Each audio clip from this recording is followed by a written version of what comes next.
Hello everyone and welcome back to Learn English with Mukul. Yes dear learners, আপনি যদি দ্রুত ইংরেজি শিখতে চান অর্থাৎ স্পোকেন ইংলিশে আপনি খুব দ্রুত ডেভেলপ করতে চান তাহলে অবশ্যই আপনাকে এদের পার্থক্য জানতে হবে। অর্থাৎ আমি আজকে দুইটি ওয়ার্ডের ব্যবহার শেখাবো যে দুইটি ওয়ার্ডের পার্থক্য অবশ্যই আপনাকে জানতে হবে যদি আপনি স্পোকেন ইংলিশে খুব দ্রুত ডেভেলপ করতে চান অথবা প্রপারলি ইংরেজিতে কথা বলতে চান। So without further I can do, let's get started our today's lesson. Yes dear learners, ইতিমধ্যে আমি দুটি ওয়ার্ড লিখে রেখেছি and ওয়ার্ড দুটি হচ্ছে each other and on another. Each other and on another.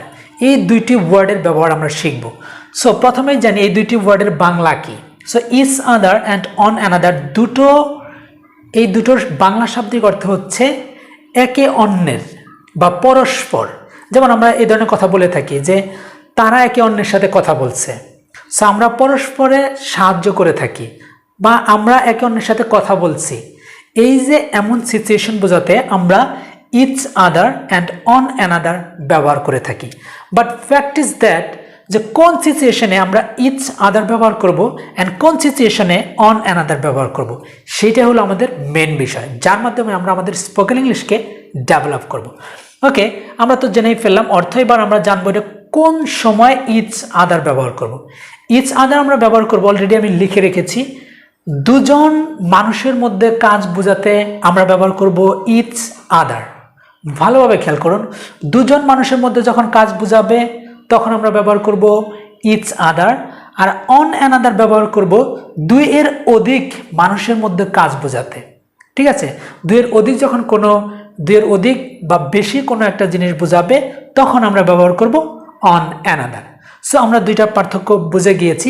এবার আমরা কিছু এক্সাম্পলের মাধ্যমে এর যে সঠিক ব্যবহার সেটা আমরা শিখব। ওকে,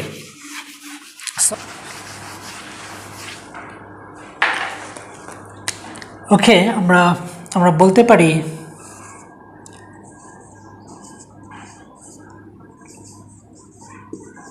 লুচি and Fahim like. So Luchi and Fahim like. এখন আমাদের মেইন কথাটা বাকি আছে, ইচ আদার হবে নাকি অন অ্যানাদার হবে? লুচি এবং ফাহিম দুইজন, তাহলে অবশ্যই ইচ আদার হবে, like each other.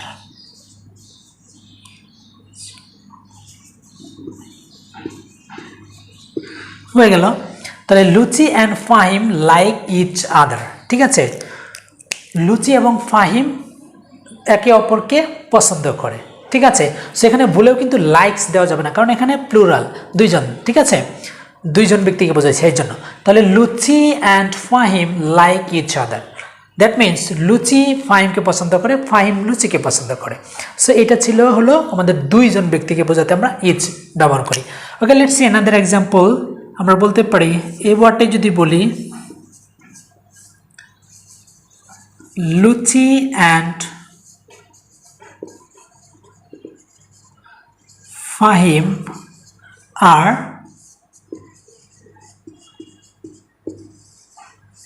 talking to each other.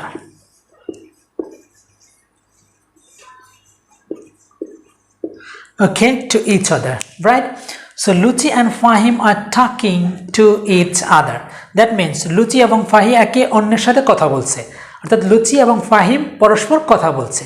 So দুইজন ব্যক্তি বোঝাতে আমরা কিন্তু ইচ আদার, অবশ্যই ইচ আদার ব্যবহার করব।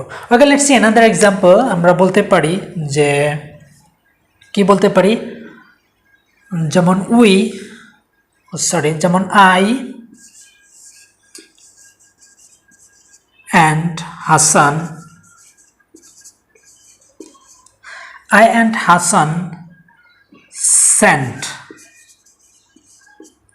sent each other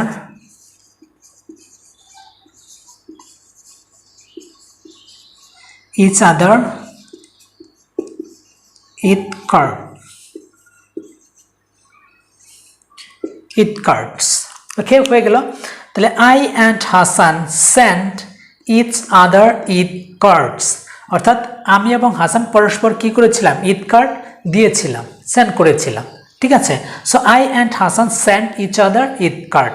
অথবা কেউ যদি বলতে চান যে I and Hasan send it cards each other, it's okay, তাও চলবে, সমস্যা নেই। ওকে, এবার আমরা জানবো, সাপোজ এবার আমরা জানবো অন অ্যানাদার দিয়ে। যদি আমরা এই কথা বলি যে we are helping, we are helping, এবার কি হবে? উই আর হেল্পিং কি অন অ্যানাদার নাকি ইচ আদার হবে? অবশ্যই উই এখানে একের অধিক বা দুইয়ের অধিক আছে, তাহলে অবশ্যই হবে অন অ্যানাদার।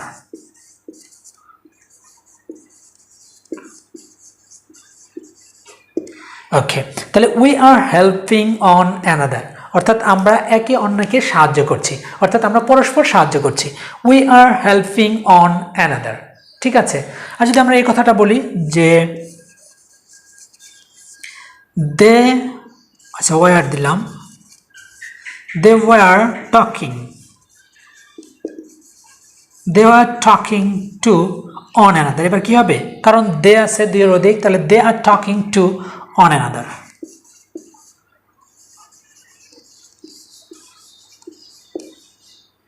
অন অ্যানাদার, ঠিক আছে। They were talking to one another, তারা একে অন্যের সাথে কথা বলছিল। সো আমি এখানে এটাই বোঝাতে চাচ্ছি যে দুইয়ের অধিক হইলে আমরা অন অ্যানাদার ব্যবহার করব, দুইয়ের অধিক হইলে অন অ্যানাদার। আর যদি একের মানে দুইজন ব্যক্তিকেই বোঝায়, দুইজন ব্যক্তির মধ্যে কথা বোঝানো হয় বা দুইজন ব্যক্তিকে বোঝায়, তখন আমরা শুধুমাত্র ইচ আদার ব্যবহার করব, ঠিক আছে। সো এই ছিল আসলে ছোটোখাটো একটি লেসন। তবে এর আরেকটি ব্যবহার রয়েছে, সেটা আমরা পসেসিভ অর্থে ব্যবহার করে থাকি, যেটার এই ইজ আদার্স হবে অথবা অন অ্যানাদার্স হবে, ঠিক আছে। যেমন এইভাবে আমরা বলতে পারি যে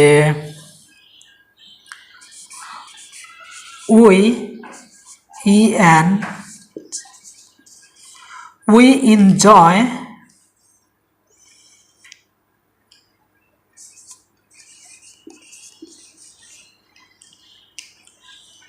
ইজ, তো ওখানে দেওয়া যাবে না, অন দিতে হবে। হ্যাঁ, উই এনজয়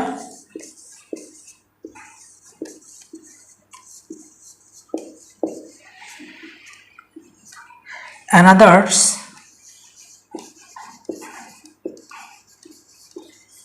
মানি, ঠিক আছে।